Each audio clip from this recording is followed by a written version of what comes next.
When Caitlin Clark inked her latest endorsement deals, including a headline-grabbing State Farm commercial with Chris Paul, the internet went wild, but not for the reasons you'd expect.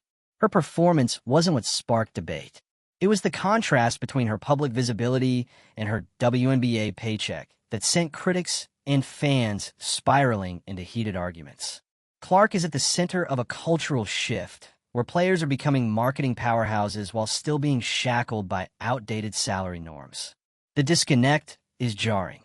How can someone who generates millions in brand value be earning a league minimum? If you're here for the real story and not the filtered version, subscribe.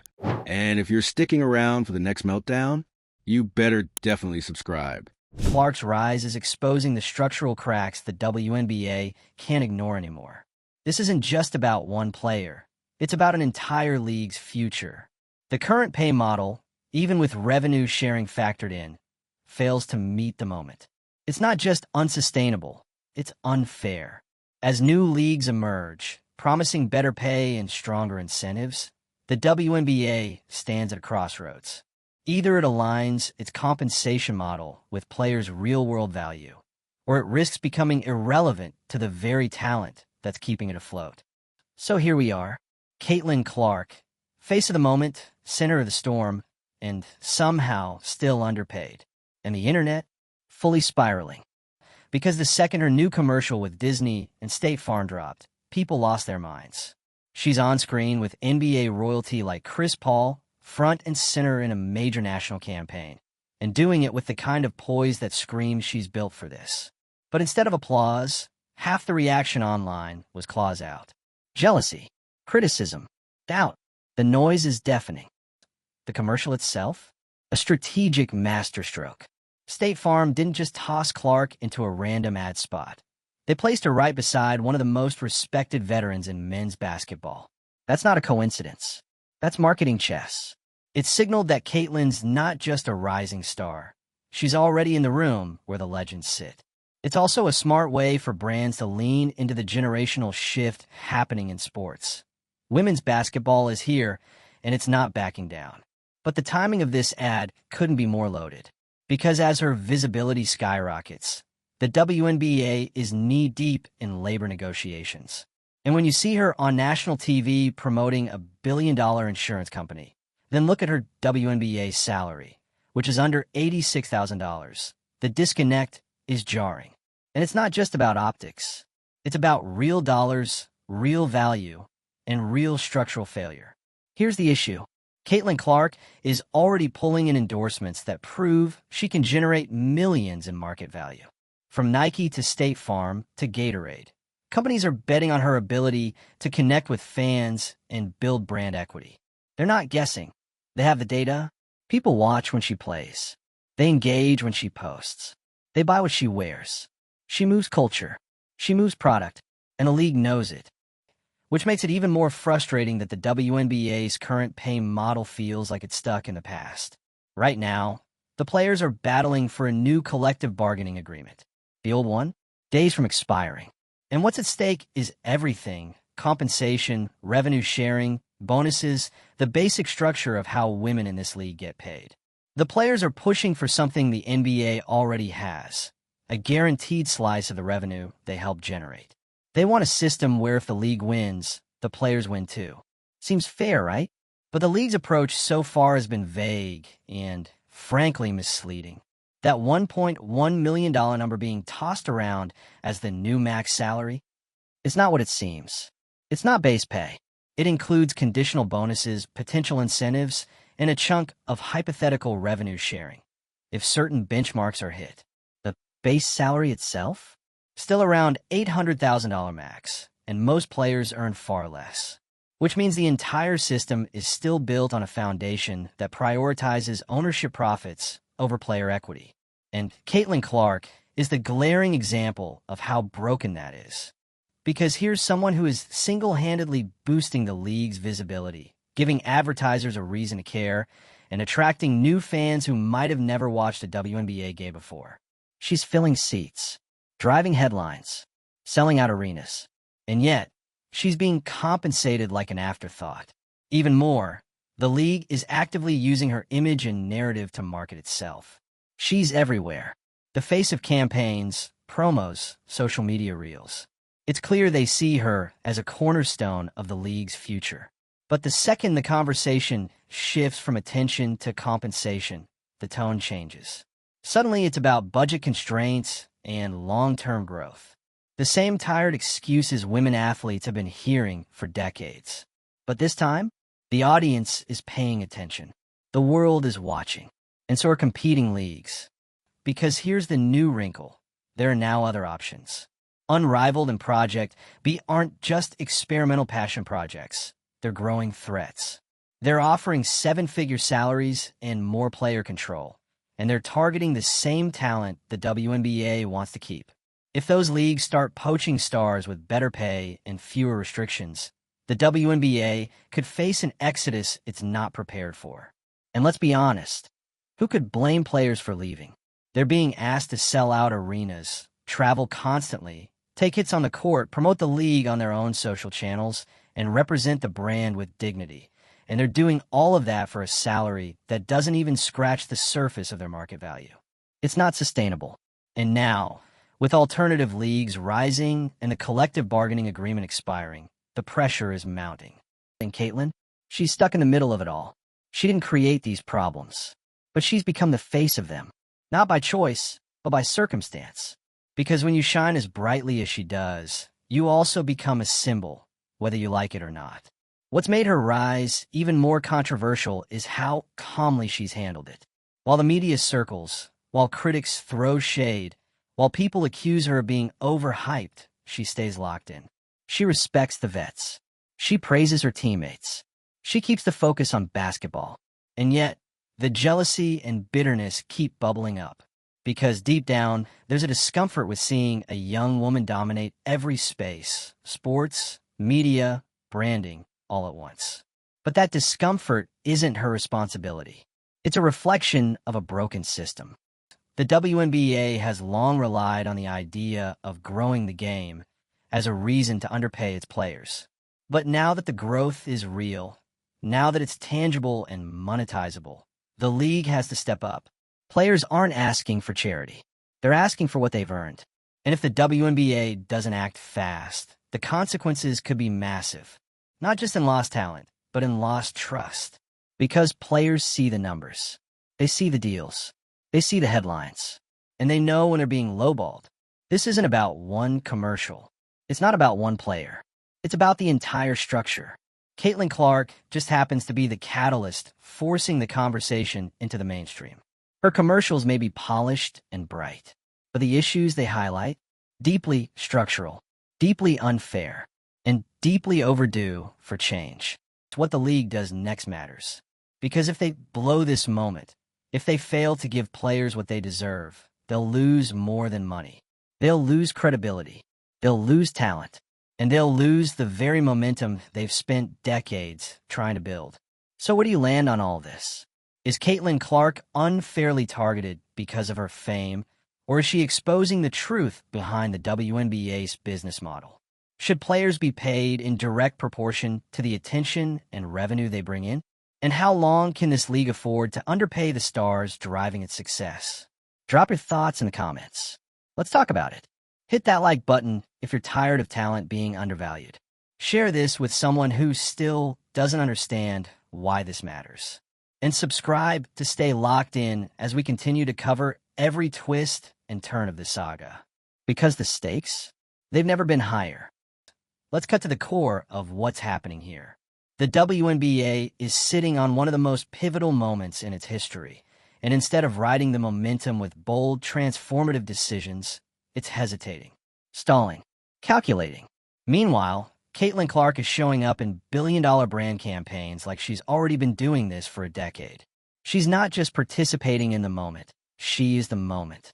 And she's still being paid less than what some NBA mascots make. Yes, mascots. Now, nobody's saying Caitlin should be making Steph Curry money tomorrow. That's not what this is about. What people are saying, loudly, is that the gap between what WNBA players generate and what they actually take home is unjustifiable in 2025. It's not a difference in scale anymore. It's a difference in philosophy. And here's where it all collides. While Clark is being used to represent the WNBA's future to fans, advertisers, and sponsors, the current system treats her and her peers like they're lucky just to have a seat at the table. That disconnect? It's not just frustrating, it's insulting. And that brings us back to the numbers. Because in business, the math always tells the truth. Record ratings, record attendance, merchandise flying off shelves, sponsors coming in hot. The WNBA is growing, and not incrementally. We're talking exponential growth, the kind of buzz leagues dream of. And yet, when it's time to break bread with the people making it all happen, the league shrinks the pie. Let's be clear, this isn't just a Caitlin Clark issue. It's not just about a rookie's salary. It's about an entire economic model that has kept the players boxed in while the ceiling rises higher above them every year. The top line numbers go up. The exposure increases. But the take-home for the women on the court barely moves. We've got alternatives in the picture. Unrivaled and Project B aren't just tossing money around for headlines. They're making a case. A serious one. One that says, we'll treat you like you're actually the reason the sport exists. Because you are. And that message, it's getting through. Because players talk. They know what's going on. They know the numbers. And they're paying attention to where their peers might go. The WNBA can't afford to sit back and hope loyalty wins the day. Not when other leagues are showing up with offers that include more than vague promises about long-term growth. And honestly, the idea that the WNBA still expects players to be satisfied with exposure in 2025, that's laughable. Caitlin Clark is exposed to millions of people right now. She's doing brand work at the level of Olympic athletes and Super Bowl MVPs. And still, she's taking home a WNBA check that doesn't even graze six figures. That's not exposure. That's exploitation. And the players know it. The public knows it. And increasingly, the sponsors know it too, which is why so many of them are cutting direct endorsement deals outside the league. It's because the league can't offer what brands need right now, a business model that supports and uplifts the women they're asking the world to root for. And let's not ignore the deeper tensions here. The criticism Caitlin Clark receives doesn't exist in a vacuum. It's layered. The jealousy, the double standards, the constant attempts to diminish her as just a media darling, while conveniently overlooking how hard she's worked to become marketable in the first place. The truth?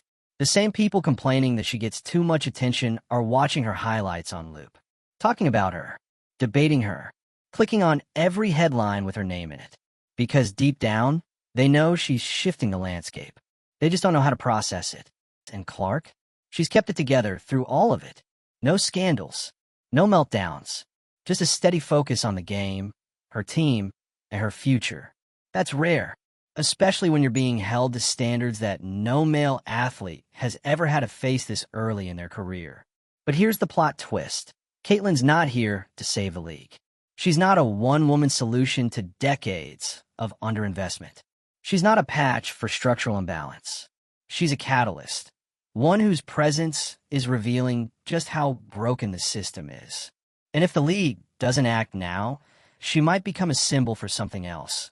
The star who proved that staying in the WNBA just wasn't worth it. Because loyalty doesn't pay the bills. Endorsements can't cover systemic issues. And no commercial, no matter how polished, can fix a model that was never built to support this level of success. The league can't keep riding the wave without acknowledging the current is shifting. And here's where things get urgent. The collective bargaining agreement is about to expire. The players have drawn the line. They're asking for real change, transparent revenue sharing, guaranteed salary floors, improved benefits, the whole package. It's not just about money. It's about respect, about being treated like professionals who are central to the product, not accessories to it. This CBA is make or break, not just for Clark, not just for the league's biggest names, but for everyone who's ever been told to wait their turn. Because if the WNBA doesn't meet this moment with real, enforceable reform, then it risks losing more than just talent. It risks losing credibility. Permanently. You can't claim progress while protecting policies that keep players underpaid. You can't grow your audience on the backs of athletes whose own financial futures aren't secure. And you definitely can't lean on Caitlin Clark's cultural relevance without matching it with internal accountability. The bottom line? This league needs to evolve. Fast. Because the market is already changing. The fans are already changing. The expectations are changing. And if the league doesn't change with them, it won't matter how many commercials go viral. So if you're watching all of this unfold and wondering where it goes next, know this. It's up to the league now. The ball is fully in their court. They can finally align compensation with contribution. They can finally show the world that they're serious about investing in women's basketball. Or they can continue to stall, lowball, and downplay until someone else does it better. And here's the reality the WNBA doesn't want to confront. If they lose this moment, they might not get another one like it. Because this isn't just about one player anymore. Caitlin Clark may be the flashpoint, but this has turned into something much bigger. A full-blown reckoning around value, visibility, and power in women's sports. And the numbers don't lie. Clark is generating record-breaking attention. She's bringing new eyeballs to games, dominating social media metrics, and dragging national media coverage with her whether the league is ready or not. But instead of building the infrastructure to support that momentum, the league is still operating under the same outdated framework that's been in place for years. And that disconnect? It started to look less like strategy and more like negligence. Let's not sugarcoat it. When you have a player who's starring in major commercials, pulling in millions in endorsements, and driving the league's most significant wave of cultural relevance in a decade, paying her $76,000 is embarrassing. Yes, she has sponsors. Yes, she's making money outside the league. But that's not the point. That's not the league paying her. That's private brands seeing her value and cutting checks accordingly. Meanwhile, the WNBA is still clinging to a system that treats its most valuable players like side characters in their own story. And if Caitlin Clark has proven anything, it's that those days are done. People love to throw around terms like generational talent, but Clark is showing what that actually means. She's not just impacting the game with her performance. She's transforming the conversation around what it means to be a marketable, bankable women's sports star. And that's exactly why the criticism she gets is so revealing. Because every time she lands a commercial deal or headlines a major event, people come out of the woodwork with the same tired lines. That she hasn't earned it. That she's being pushed too hard. That she's only getting attention because of hype. As if the 40-point games sold out arenas and booming merch sales are some kind of accident. Let's be real. If Caitlin Clark were being propped up without substance, the hype would have already collapsed. But the opposite has happened. She's delivering under pressure. She's boosting revenue in real time. And she's doing it all with a level of professionalism that should be earning her more support, not more skepticism. But this is where systemic bias creeps in, because the same traits that are celebrated in male athletes are criticized in women. When an NBA rookie gets early exposure, people call it investment. When Clark gets it, suddenly it's favoritism. And that double standard doesn't exist in a vacuum. It exists because for decades, people have been conditioned to undervalue women's sports, even when the numbers scream otherwise. And now that those numbers are undeniable, the criticism is shifting into something uglier, resentment. But what's really being resented is the fact that Clark has broken the script. She's not waiting her turn. She's not quietly grinding in the background. She's changing the game in real time and forcing everyone, fans, media, the league itself, to reckon with what it means to treat women athletes fairly.